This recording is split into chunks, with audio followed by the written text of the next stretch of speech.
Nothing's gonna ever keep you down. You're the best around. And nothing's gonna ever keep you down. Welcome to the Verts Podcast. I am your host, as always, Sonny Weaver, alongside the main man, the one, the only, the myth, the legend, Tout the Killer. What's up, Tout? Nothing much. How about yourself? Not much. Just ready to get into this podcast for the week. Agreed.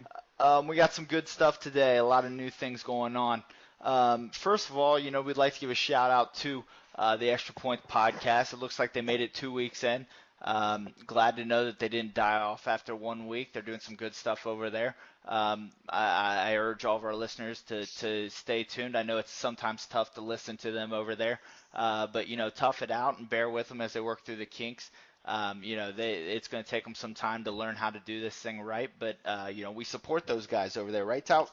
Yeah, Sonny, miracles do happen. Maybe Tom will be one. You know what? I'm not sure I believe in miracles, but we'll see what happens over there. So the first segment today is our Around the League segment. First up, Around the League. The Browns are struggling right now, Tout. They did finally pull it back together this past week. I know they got a win against a struggling Colts team, 34-24. But the reality is the Browns have had a pretty down year by their own standards. They lost to the Dolphins, they lost to the Texans, had a tough game with the Cowboys. A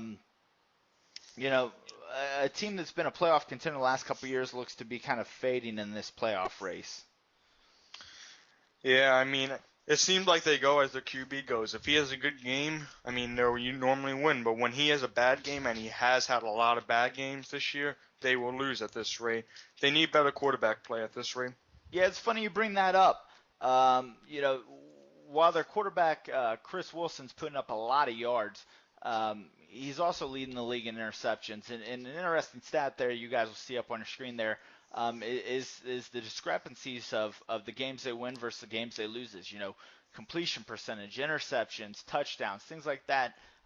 Huge difference. So as Tal pointed out, they're going to go the way their quarterback goes, and he's not gone very well in a lot of the games this year. Yeah, who knows what's going on there. I think he's just forcing it to the one wide receiver, Simmons, that he drafted number 8 overall. He just needs to pass it around, just maybe get the running game going a little more, just pretty much get it more balanced. Yeah, I think the rookie wide receiver is playing a big role. They're locking in on him. The crazy thing is on the other side, they've got Josh Gordon, who is an all-pro wide receiver in his own right. So a little more spreading of the ball probably is going to do the Browns good. Yeah. All right, Sonny. So Slaughter from the Miami Dolphins is suspended 1 game. It seems like we always have something with the Miami Dolphins on this podcast. What do you think about that? Yeah, so the Miami Dolphins, this took place a couple weeks back. We're just now getting it up here on the show. The Dolphins have kind of had an up and down year. Slaughter, the PED usage is an issue. He sat out his 1 game. And, they took that, and hopefully he doesn't have any issues the rest of the year. But, what's interesting is the Dolphins, the 1 week they'll give you a big win like what happened with the Arizona Cardinals, and they'll turn around and lose to the Oakland Raiders. Next week they'll come back, beat the Cleveland Browns, turn around and lose to the Jets. Turn around, beat the Titans, turn around and lose to the Rams. They can't get any consistency, and I know Project Fat, the owner of the Dolphins over on the Extra Point Podcast, pointed out that they are, quote, a rising team. But I think to be a rising team, you're really going to have to get some traction. And they can't string together multiple wins to get any traction. Yeah, it's like a roller coaster over there. They're going up and then down, up and down, up and down. They just can't do anything. Momentum, nothing.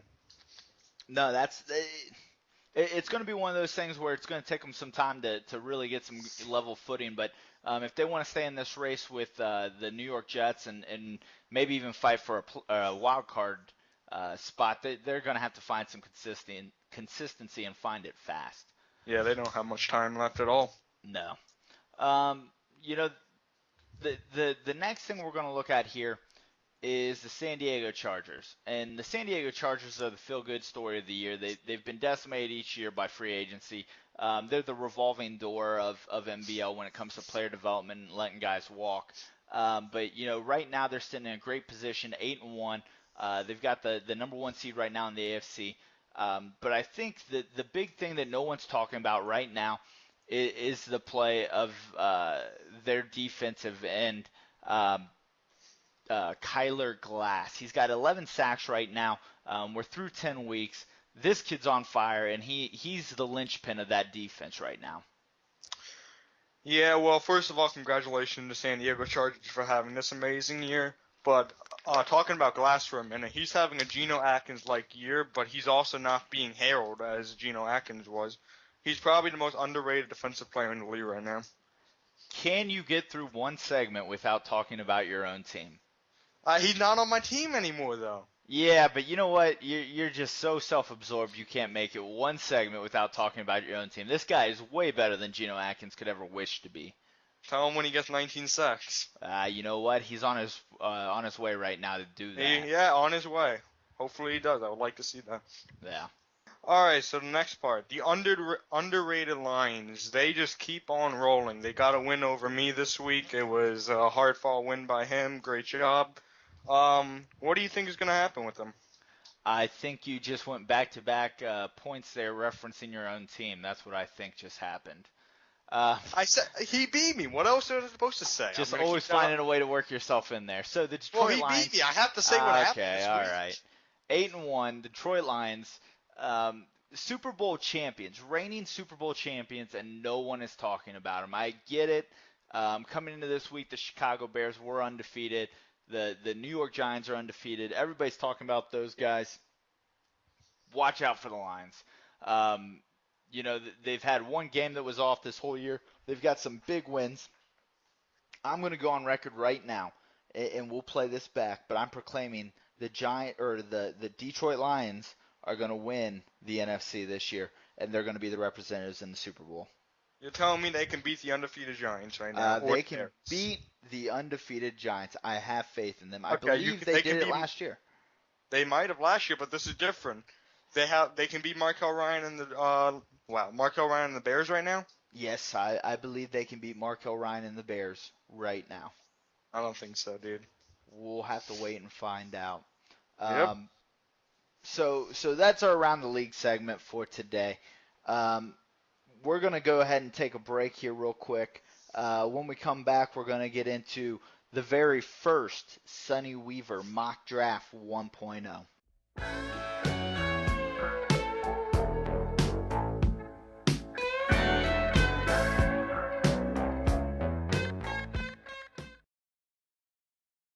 The 4 Verts Podcast is brought to you by Madden Underground. For all your Madden Elite Leagues, tourneys, and more, go to MaddenUnderground.com.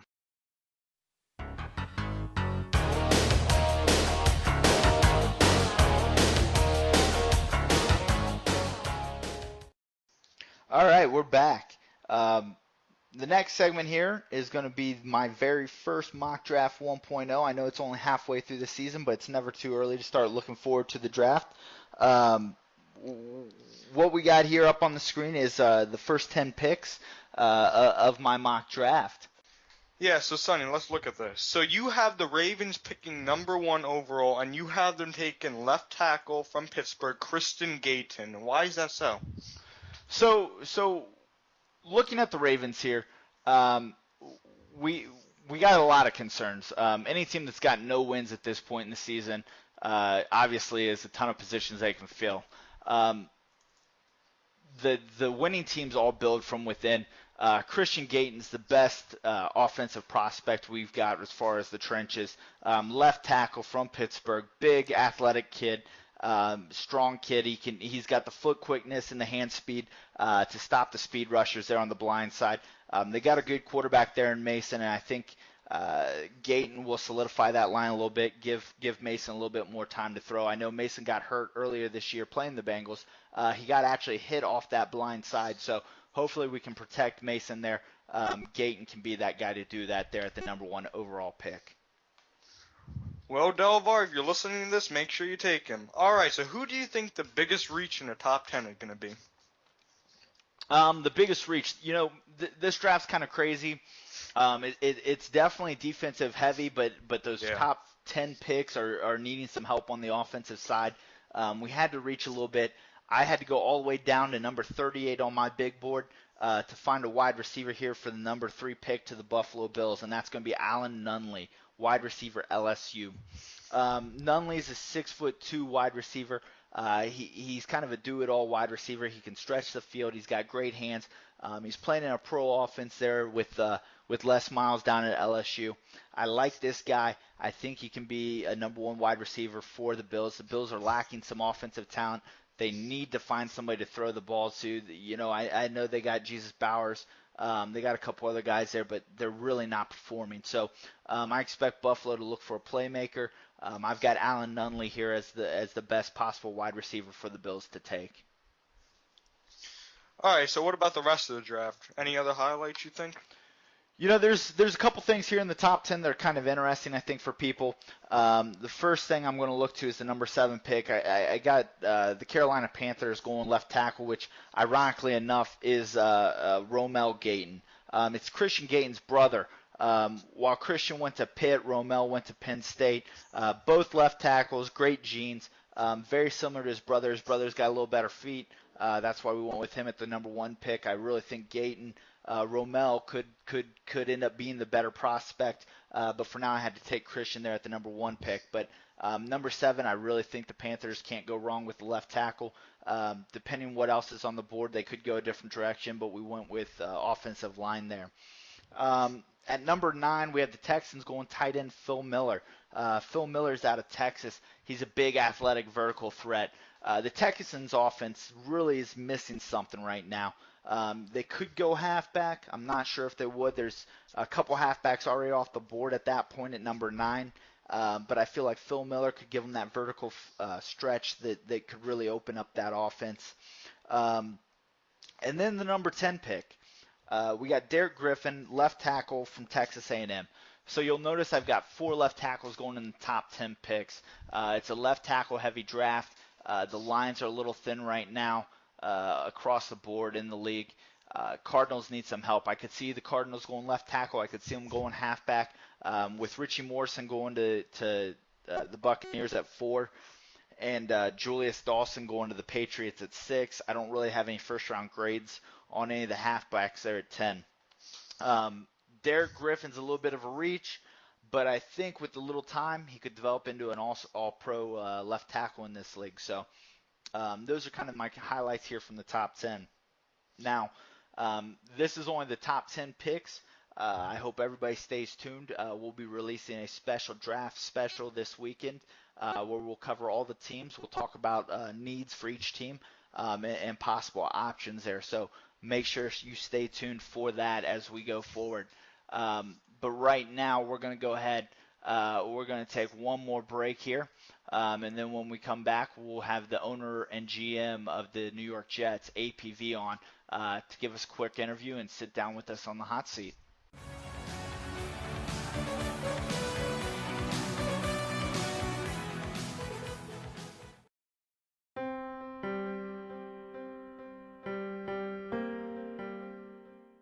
We drafted him to be the franchise savior, but he left us in our time of need.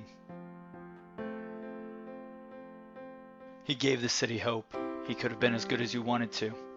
He could have carried the franchise for years. What if I told you, a young budding star, the face of a franchise, left town in the middle of the night, never to be seen again? NBL Films, 30 for 30 Productions present Gone, Gresham Gone, directed by Sonny Weaver.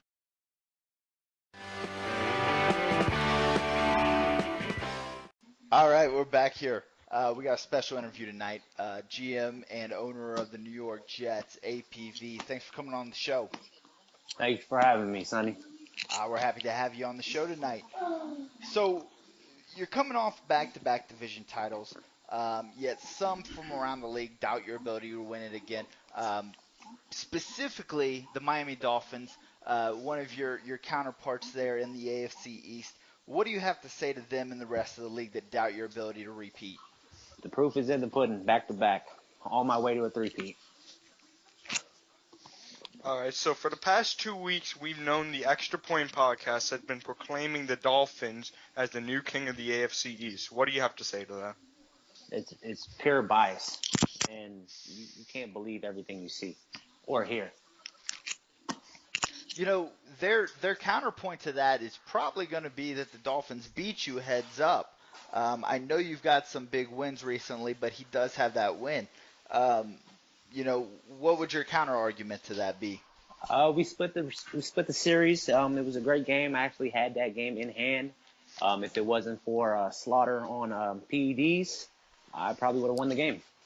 You know, that's a good point. There's going to be an asterisk next to that game, I do believe. Most definitely. So one of your longtime rivals here, Backley of the Denver Broncos, recently called you, quote, an easy win on his schedule. What do you have to say about that? I know you guys have some past playoff rivalry there, but what do you have to say to that as far as being an easy win? You're only as good as your last game, and if I'm not mistaken, 24-14 and Johnny Manziel throwing 7 interceptions, that doesn't seem like an easy win. Yeah, you know, that was an ugly game. I think the Denver Broncos organization was just in complete disarray after that complete letdown in the playoffs, although that's becoming a pretty common occurrence for the Denver Broncos. Alcoholism is a bad thing. It's a bad habit. All right, so you're one of the longest tenured owners in the league. What does it mean to you to still be here after so many seasons? It's an honor. Madden Bomber League for life, first and foremost. First league, and definitely look forward to being in it for Maddens to come. All right, so for some of the people that haven't listened to the 4Verts before, what we like to do is when we get an owner on, we like to throw them on the hot seat. So what's going to happen is it's a word association game. We'll throw out a word. APV will then respond with 1 or 2 words describing that word. So are you ready, APV? Let's get it. All right, let's get after it. The first word, MBL. Greatness. Extra Point Podcast. Boring. AFC East. Mine. Miami Dolphins. Who?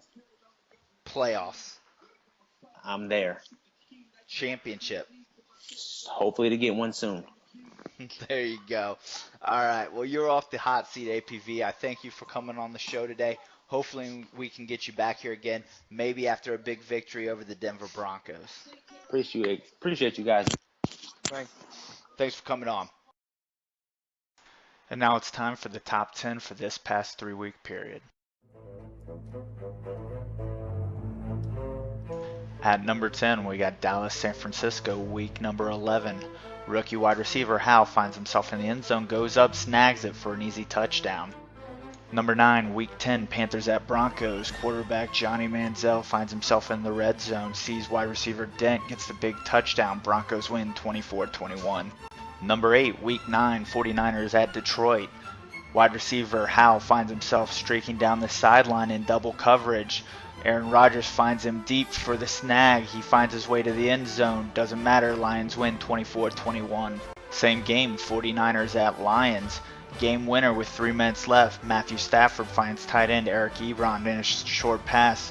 Will not be denied. Find his way into the end zone. Final score 24-21. Number 6, week 9, Saints travel to the Falcons. Quarterback Charlie Bourne's looking for an open receiver. Instead, he finds Saints defender Braxton Stewart. Stewart's going to go ahead and take this one all the way. Saints end up winning 38-28. Number 5, week 10, Lions at Jacksonville. Lions looking to try to return the scoring favor. Matthew Stafford finds Demetrius Cooper for a 43-yard bullet. Lions go on to win. Number 4, week 10, Saints at San Francisco. Quarterback Aaron Rodgers drops back. He gets hit. Fumble's recovered by Jadeveon Clowney. Clowney goes ahead and takes that all the way back for a score. Ends up being the difference in the game. Saints win. Number 3, week 10, Tennessee at Baltimore. Quarterback Whit Brewster, play action, drops back, sees Kimbrel Means crossing the field, finds him, Means not to be denied, breaks a tackle, takes it 43 yards for the touchdown and the win. Number 2, week 11, Dallas at San Francisco. Dallas looking to punt. Dangerous kick returner Ponder back to receive. Ponder takes it right up the middle, makes a move, finds his way upfield, makes someone miss, breaks a tackle, won't be touched the rest of the way in. San Francisco goes on to win this game. And number 1, Week 9, Dolphins at Tennessee. Tennessee with the ball. Whit Brewster drops back, looking deep downfield, finds Kimbrel Means. Kimbrel Means going deep, turns around, snags it with one hand, gets into the end zone. Unfortunately, Dolphins still win 14-7. And that's your top 10 for this week on the Verts Podcast. All right, that's all the time we have this week on the Verts Podcast here. I'd like to thank APV for sitting down with us and talking with us, as well as sitting on the hot seat. Make sure you keep your eyes peeled for the rest of the Mock Draft 1.0. We'll get that cut up here and sent out. We'll have each interview with the teams and what they're looking to do for the rest of the draft. Make sure you tune in next week. We'll go around the league, take a look at what's happening, as well as do a division showdown with 2 opponents from around the league. As always, I am your host, Sonny Weaver, as well as my main man, Tout. Yep, thanks for watching, guys. We'll see you guys next week. Thanks. Peace. Heaven begins.